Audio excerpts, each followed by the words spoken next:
Today we're going to talk about probably the weirdest mixed media animation client project that I've ever done in my life. Dreadlabs. What's going on, everyone? My name is Tom from Dreadlabs and I'm a graphic designer and visual artist. I'm not a pyromaniac, but you probably think that now that you clicked on this video. Anyways, today I wanted to talk about a client of mine called Yung Felix. If you are not from the Netherlands, you might not know him. But here in the Netherlands, he's been pretty big. He's had some hit songs, and what he's mostly known for are his Afro beats, which he produces for rappers and he DJs himself. But over the past couple of years, Yung Felix has been trying to shift more towards house music. He's a very talented producer and he's really pulling it off. So I'm not really going to talk too much about the client here. If you want to check out his music, there's a link down in the description. The main takeaway here is that my client wanted to shift towards another concept where he played more house music. The concept was called Burning Down a House. You already kind of see where this is going. Anyways, his team reached out to me and see if I was able to do a couple of animations or visuals for their live shows. My client was really inspired by a lot of these different concepts and house parties in which a lot of visual elements are being presented to the viewers, or in this case, the partygoers, of course.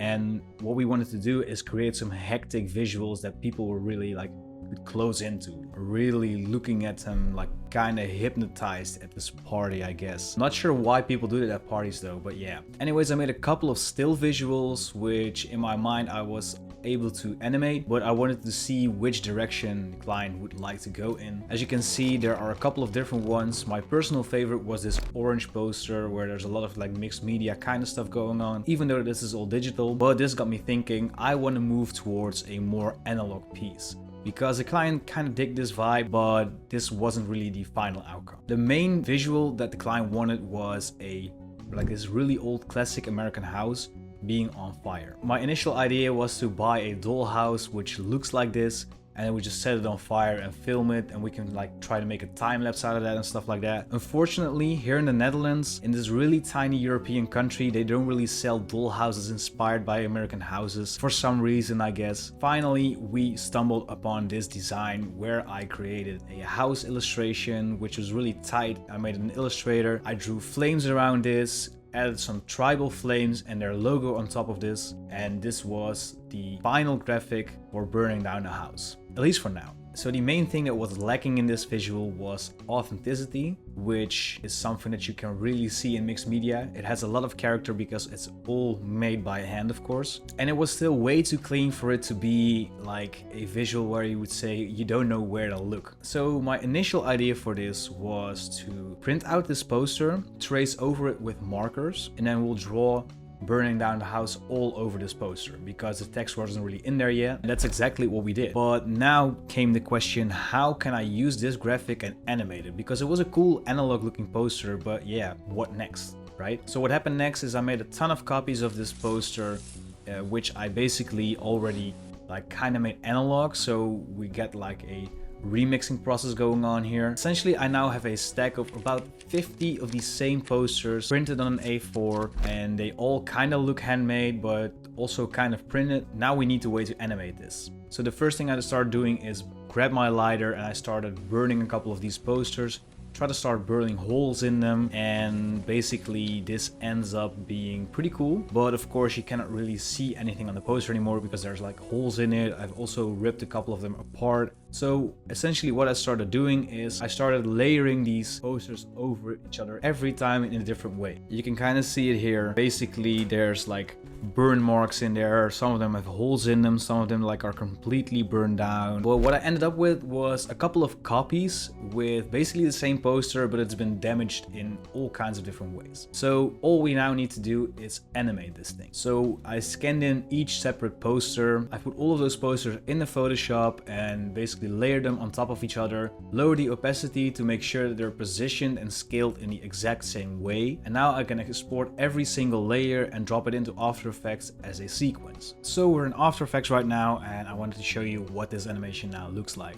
At this point I have scanned in 7 flyers, and they are all kind of the same, but they're not, of course, like I just explained. What I did was I made sure that all of these 7 flyers appear right after each other over the course of 1 second. So that's basically 7 frames per second. And what I did is I made one duplicate on top of this flyer which is inverted. So let me just show you a frame of what this looks like this.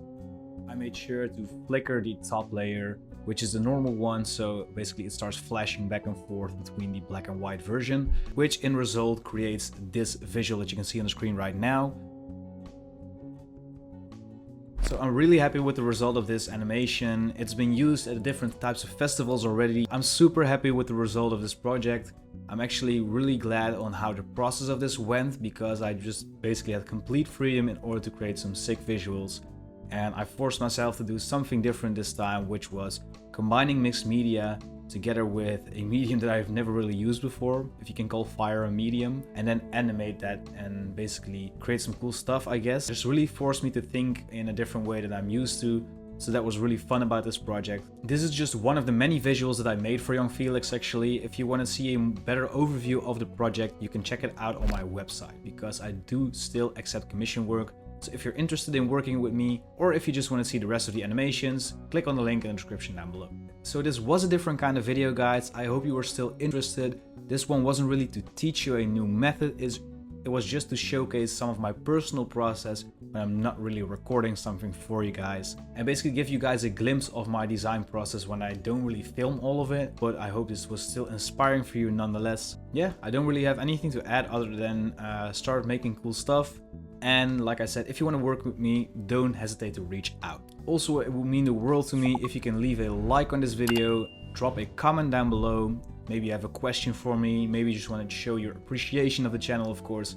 But this will help my videos boost them in the algorithm. You can also subscribe to my channel and click on that notification button if you have not done that already. This way you can always keep up with the new videos that come your way. And of course you can start binging my channel as well, because at this point I have over 500 videos that can help you become a better designer, animator, or other type of creator. With all that being said, this is Tom from Dreadlabs tuning out. Thank you so much for watching. I'll see you guys in the next video.